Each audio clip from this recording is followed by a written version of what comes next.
So our lesson today is going to be warm and cool sunset. It's going to be a seascape where you have the water at the bottom and you have the sun at the top. This lesson has to do with using warm colors and cool colors.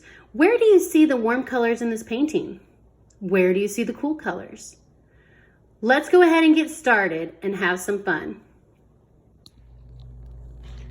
So today our learning goal is I can use warm and cool colors to create a landscape. So let's talk a little bit about warm and cool colors. Warm colors are colors such as red, orange, and yellow, and they create warmth because they remind us of things like the sun or fire.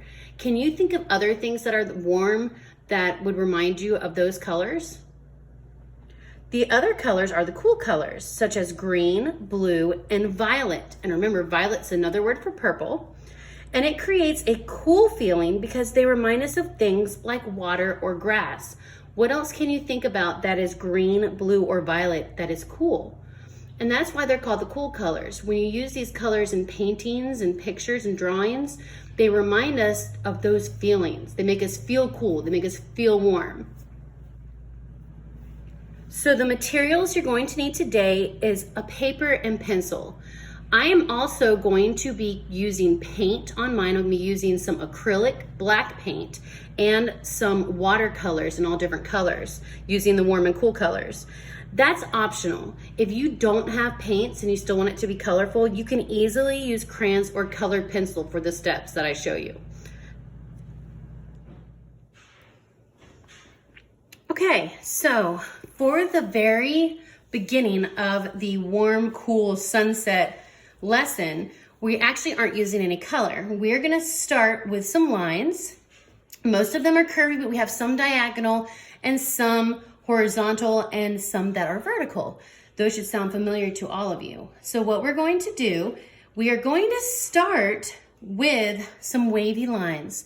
This is gonna be the water for the foreground of the picture. So right in here near the bottom of your paper, not quite halfway, halfway's about here, we're gonna move down just a little bit. You're going to take your pencil and you're just gonna add a wavy line. I don't make it too wavy.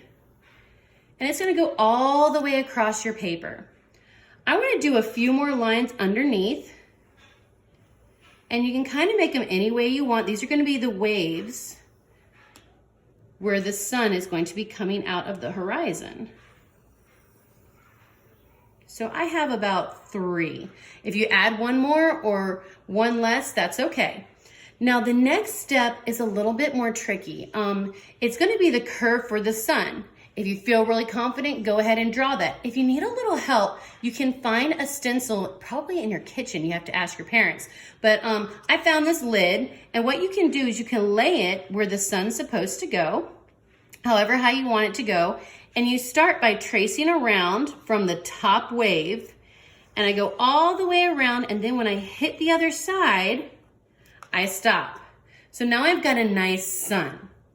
Now for the rays, you're going to start with a vertical line right in the top in the middle. I'm gonna go from the top straight up. If you really want to use a ruler for this part, you can. I find that it actually is harder to use a ruler to get the rays all the same size, so I just freehand it. Now I'm gonna go right next to it. I move down a little bit, and if you have more rays, don't feel bad because the sunshine could be have lots of rays or have just a little. I'm gonna go diagonal, and I kind of like to turn my paper each time I draw a line. That way,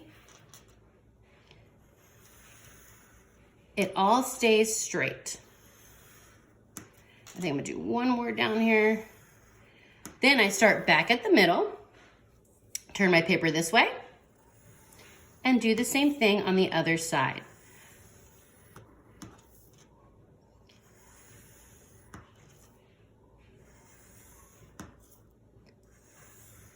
So this step of the project is pretty simple. You wanna have your horizon line. Remember, that's the line where the sun meets the earth or the sea. And then you wanna make sure you have some rays across the top. Okay, the next step is where you have a few options. You could either use black acrylic paint, and it has to be acrylic paint because if you use black watercolor, it will smear. So you want to use black acrylic paint. Make sure you have permission before you do that. If you don't have black acrylic paint, that's fine. You can easily just use a black crayon.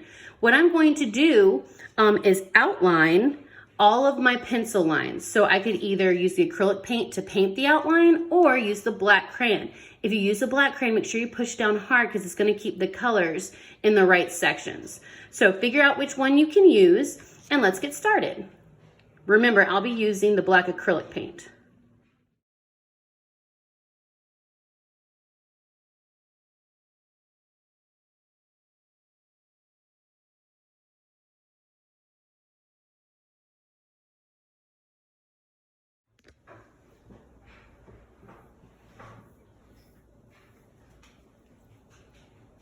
Okay, so my black acrylic paint outline is all dry. Remember, if you did not use the paint, you could have just outlined with crayon, and then you could have gotten started right off the bat without letting it dry. For this lesson, we talked about warm and cool colors. Well, if you think about the way the sun is it warm or is it cool? The sun makes you feel warm. So for the sun and all of the rays, we're gonna be using warm colors. So I'm gonna be using some yellow, orange, and red up in the top part of my paper. So above the horizon line. When you think about water, do you think warm or cool? Definitely cool. Usually when you get into the pool or the ocean, it is cool and it cools you off. So we're gonna be using the cool colors, so blue, violet, and green to create the ocean, so underneath the horizon line. Now, if you are in pre-K through second grade, you can fill in each shape using a solid color. So the circle of the sun would just be yellow. If you are in third through fifth grade, you may try blending the watercolors to create new colors. So you could take in the circle of the sun yellow and a little bit of orange and use some water to blend them together. This is a little bit more challenging. So we're gonna go ahead and get started. I'm gonna be using watercolors, but remember, if you don't have watercolor paint, you could always do this with crayons or colored pencils. And third through fifth graders, you can blend those crayons and colored pencils just as well. So let's get started.